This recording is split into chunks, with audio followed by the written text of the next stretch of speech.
Medina শরীফের মাটি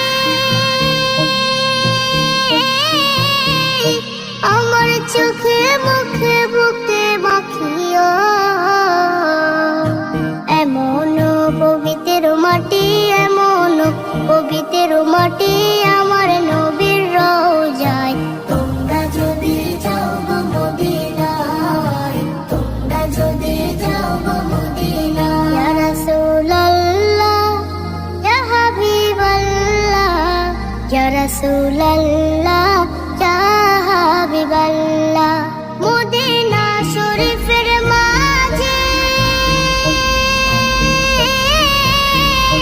বেহেশতের বাগান আছে ও। সেই বাগানে শুয়ে আছেন, সেই বাগানে শুয়ে আছেন প্যারা নবী মুস্তাফায়।